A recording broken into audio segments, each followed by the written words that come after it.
Hello everyone, Don here again with the next update on the Corsair project. Okay, I remember from last week I had a bunch of little things to button up, so I got to work on that first thing Monday, or Tuesday I guess, after the video was put out on Memorial Day. And one of my projects was to get this elevator trim tab made. So that's made out of a piece of thin aluminum, just pop riveted onto a piece of piano hinge. Piano hinge is attached in through this with screws with nut plates in the back side. And then on the bottom side is the trim tab motor. And you can see how the bell crank is wired up on there, or hooked up to that. Just a piece of 1-inch aluminum angle that I cut down and clearanced for the travel. And now all you got to do is put a little cover over here. Same as on the wings. And I took and repainted, smudged that, but I repainted this whole tail cone. And this time I brought the blue, light blue, all the way out instead of just mostly white. So that's all done. And you can see I got the covers painted and installed.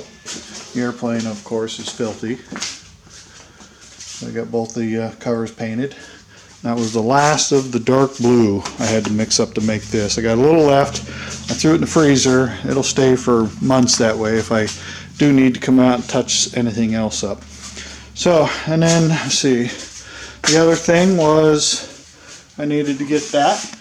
As you can see, I got this thing up on the tail. But this is that little quarter turn I was telling you about. It goes and hooks up to here. So now this will close up. And it's pretty snug. So that's done. So that pretty much buttons it up for inside the cockpit. I didn't mention I did mount the radio. You can see I mounted the little mounting bracket there. And the nice thing with this is the radio will pop out of here. It just slips up. I can get it's kind of seated itself in there right now. Here we go. But it pulls up, and this is the original belt clamp. And it just kind of sets in this little socket. Just a slip fit. Kind of hard to see. I'm doing this by feel, folks.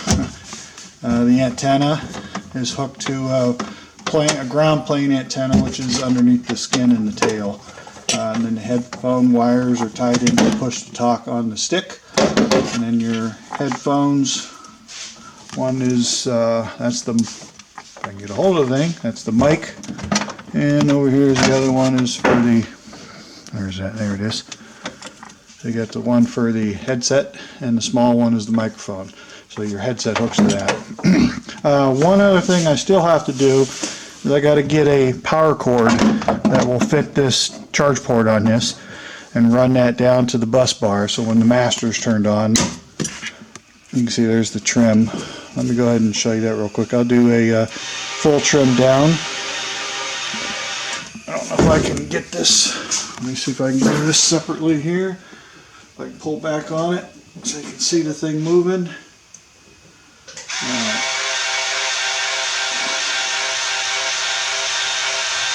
And it's full down. So what it means is the air hits that little tab and deflects the elevator down. So then the full up would be the complete opposite.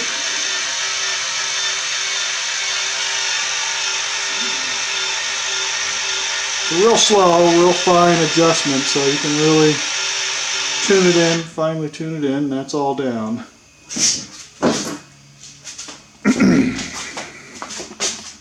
think it's all down. Looks like it travels more up than down. I'll have to check into that, but that should have been neutral when I hooked it up. If not, I'll rework it. I think. Okay. Yeah, it didn't go all the way down is all. Must have slipped off the button because I know it goes farther than that. There we go. That looks better. So that would be full nose up, meaning the air strikes this and helps push the elevator up and gives you your trim. You need more elevator up trim than you do down. Airplanes will come down a lot easier than they'll go up. So I can hear the gyro motor spinning. So, and then I went ahead and painted up around all this You can still see it a little fresh. It'll have to, once it gets washed a few times, it'll be alright. The tank is just sitting in there. It's not attached yet. I got to physically get in the plane, reach under there by feel, hook up the two fuel lines. You got the feed line and return line, and plug in the fuel pump harness and plug in the sending unit. Okay, and then the other thing I had to do was I got my Philister head screws in, and I put four in there. So the bottom two and this back one are safety together, these three, and then the fourth one I used as the anchor point. Spin it around. It's anchored here to keep this tight. It's pulling in the tightening direction, and comes all the way around and attaches back here. Here's the pigtail, and that keeps that pulled tight that way, because this will unscrew and this will unscrew. This just pulls out. So that's done. And then I also mentioned I had ordered, all this stuff came Friday. I got lucky and it came Friday. I got 1/2 inch Adel clamp here, 15/16 Adel there. So now you can see that hose goes through there, doesn't touch anything no more. It's completely clear of everything. And again on this side, had to do the same thing. Nothing touches. That's really close, but it don't touch. And there's the clamps for this side. Again, nice clearance. And then the last thing I mentioned was, come on, let's get in here, is my bracket. Come on. Keep losing my focus here. Focus. It's just this poor lighting in here, but there's the bracket. Just a piece of 1/8 inch aluminum. I ripped a piece off on the table saw. Eyeballed it for length, cut it off, and then I put it in a vise on one end, grabbed it with a big crescent wrench on the other, and gave her a 1/4 twist, which twisted really nice. Drilled the hole out, found the bolt, bolted this right to the block, and then picked up the bolt there. So now that's not going anywhere. So as far as the engine compartment is concerned, it is done. All I got to do now is, I didn't make it to the metal store yet to see if they had some stainless. So I'm going to do that tomorrow or Tuesday. I got a meeting to go to either tomorrow or Tuesday. We haven't decided yet. Whatever day I don't go, I'm going to go get a piece of that, get that on. I went in and I touched up anything. I painted all the little rivets that were exposed here. Dabbed them in with paint. Did the dark blue and the light blue on the top half. Touched up any chip marks. Touched up the chip marks here. As you can see, there's no more chip marks around there, because the cowling doesn't touch anymore. Before, the cowling was rubbing.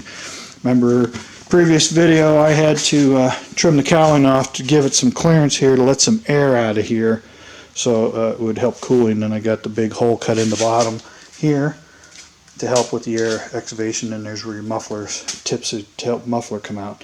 So everything's done. Get that on there, then that's ready to go. And then the only thing left is to make the spacer, and then order some bolts. I didn't get to that today, but I'll probably work on that this week. I'll get it on the lathe and I'll start whittling it down. What I may end up doing is I'll turn it down on the lathe, so it looks similar to this. And then I'll take a block of wood or something, put it on my CNC, bore it out to 2 1/4, because this hole has to be 2 1/4 to fit on that hub on that gearbox. So it's got to be recessed enough. So what I'll do is I'll machine a hole in a block 2 1/4, and then I'll go ahead and I'll lay out the bolt pattern.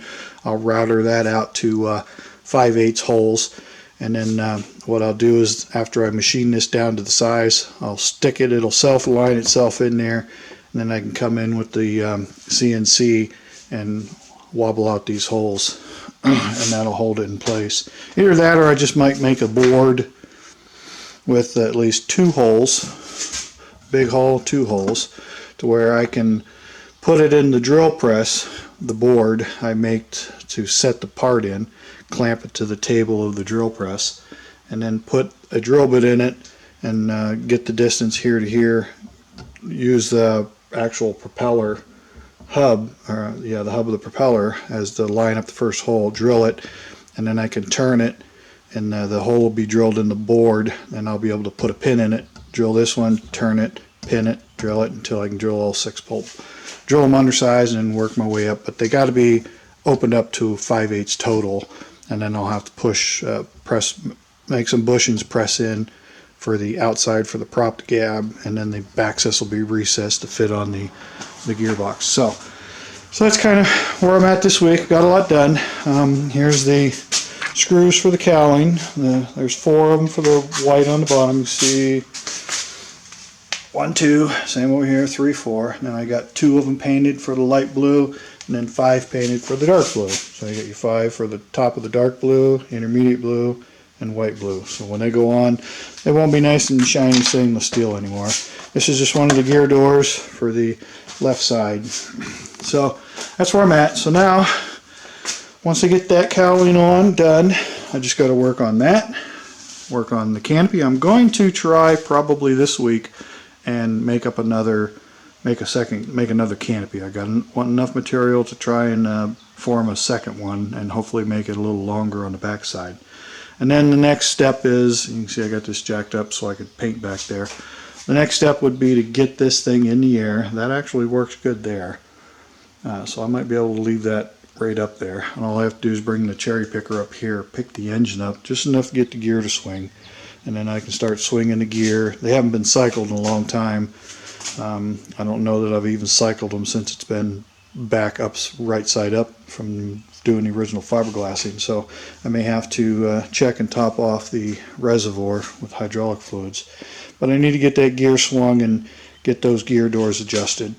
And then the tail motor is the same thing. I got to get them adjusted. But what I'm trying to do right now is, because the ratio on this thing is pretty, it's almost like a 1-to-1 with the motor. As soon as you hit that switch, that tail wheel just goes slam, and it just slam up, slam down.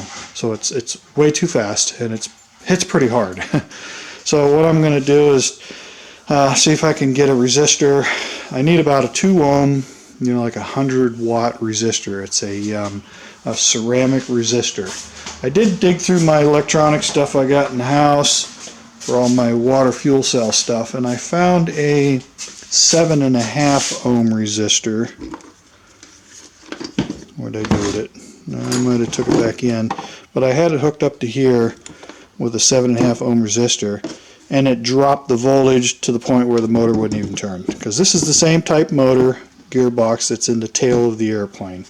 I just modified this end here and put a number 25 chain sprocket on it, so it's got a chain that goes up around to a bigger sprocket on the gear mechanism, but it's fast. This is worm gear and it's pretty quick. This is just a worm gear in the internal of this. So this is the one that goes in this Mustang project. These will all be cleaned up and basically refurbished, but it runs good. So, but the 7.5, yeah, here it is right here. This is the kind of resistor I'm talking about, except for I need a 2 ohm. I run it through a calculator online a long time ago. You can see this one's a 7.5 ohm, 7.5 ohms, and this is only a 10 watter. I'm going to take this motor in, hook it up to my power supply in the house, and I'm going to run it up to power. I'm going to turn it down to see what the minimum voltage is, but if I put a 2 ohm resistor in there, it'll literally drop it from the 12 volts to probably 6 volts. And I got to see if 6 volts will still make this work. But the idea is I need to slow it down. That'd be my best outcome. So, again, there's some stuff for the car I haven't done yet. But that's where I'm at. I did manage to get a lot of the little stuff out of the way, so I just need to get that tail wheel slowed down a little bit, get those doors adjusted. The tail is pretty much finished now. Doors are on the rudder horn. Everything's finished here. Now I just need to clean this up, get this repainted, get this reattached, and then get the canopy, this canopy here, or a new one. I need to get it really so it'll come back into here. Get that on, get that done. Swing the gear, get that done, get the prop hub done. I can mount that tank any day. And that's pretty much it, folks. I should be able to have this thing finished by the end of the month if I don't have a problem with that. And I don't have a problem with that. And problem with that. So basically 3 major things. 1, 2, 3, and we should be good to go. And then it's a matter of fitting the wings on there. I got to cut that aluminum sheet I got there. That big aluminum sheet goes all the way back here. It's like 4x4. that I need to cut some about 5-inch strips that goes across the bottom of the wing here, screws up into this board here, and screws up into the wing. That just gives you an access so you can get up in here to this linkage, get into the aileron push rods, wiring, flap connections. So that's your access through the bottom, and it all gets screwed in. So I got to cut those, trim, bend the edges, just the edge of the aluminum. You just got to fold it down a little bit, just an even little crease to make it kind of a little hump thing. So when it goes on there, it'll actually bite into the material instead of just sitting flat. So make 2 of those, and then there's another little door panel that goes right here I have to cut out. But I can't get the final shape of that until I retract the gear in. I got a pattern in the prints that I'll cut out, but I think it's going to be a little undersized on the width. So I'll put that up there, see how it fits, and then I'll adjust the pattern. And again, that same sheet of aluminum over there will make 2 of those. It's only 40 thousandths aluminum. And it gets attached around here with a clamp. 1 or 2 clamps, and then there's a short piece of like leather, because when this thing folds back, it'll still leave a gap up under here. I don't know if you can see up under, but when this folds back, there leaves about a 2-inch gap, and that they use a piece of leather on there, pop rivet it to the underside, and attach it to the top of that, so when it closes, there's no gaps, no holes.